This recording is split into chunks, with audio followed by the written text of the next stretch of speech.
I think that's probably why they're a little nervous about testing for dioxins, because once you start testing, why not run other tests?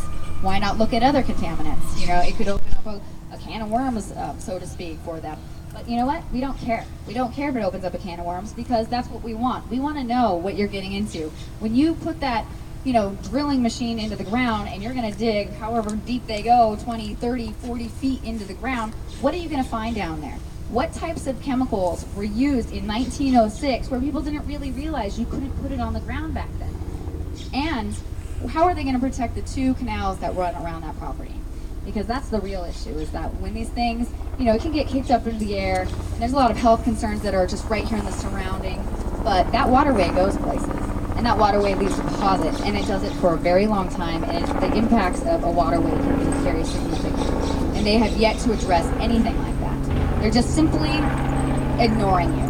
And to be ignored when it's in your community, when they're coming here to make money off of you, and not doing any proper at this point, they're not even throwing a bone and doing the testing that the state wants, there's something very wrong about that. And so I just, again, thank you so much for coming out today, and oh yes. If Walmart has the choice, they're being asked to do it, they don't have to do it. So if they just never do it, what happens? Well, the Department of Toxic, that's a great question. Did everybody hear the question? She's basically asking if they do not want to test for dioxins because they're being asked to do it, voluntarily enter this agreement. Essentially, the Department of Toxic Substances Control has a toolbox of things that they can do. One of them is nothing. They could say, whatever, we think you're crazy, we're not going to do anything.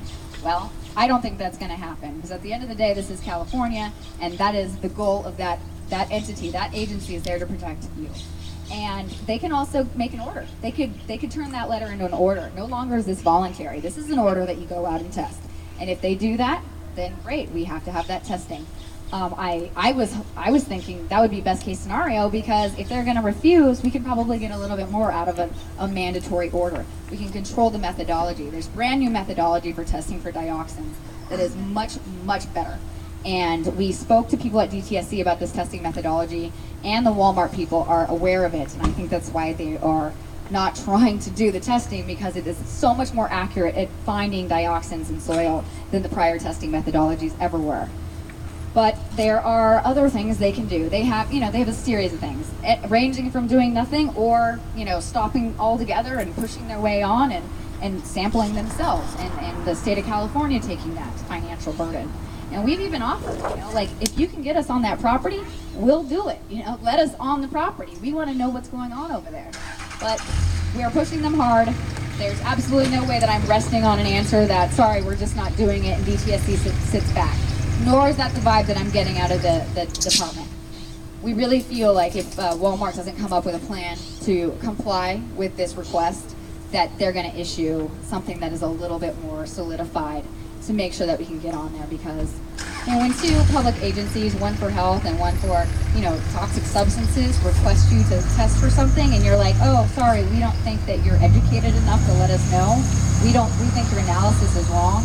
I have a feeling the state will fight back a little bit. So our best recourses be through the county or the state? Would it be better to go directly to the agency or try to go through the supervisor? Well, there are 2 issues going on right now. You have your CEQA suit, which is based on the certification of the environmental impact report. In California, we have a law called CEQA. Any development that is done that is approved by the agencies have to go through this environmental review process. You already have a certified EIR, and that certified EIR is based on information we now know not to be true. The Board of Supervisors, as your local representatives, definitely has discretion to supplement that EIR. You can demand them to do that. And I would say absolutely. If you know people on the Board of Supervisors, ask them. Say, listen, the EIR was based in part on this no further action letter. You're telling us that there was nothing there. And now that same department is saying, we're not quite sure if there's something there.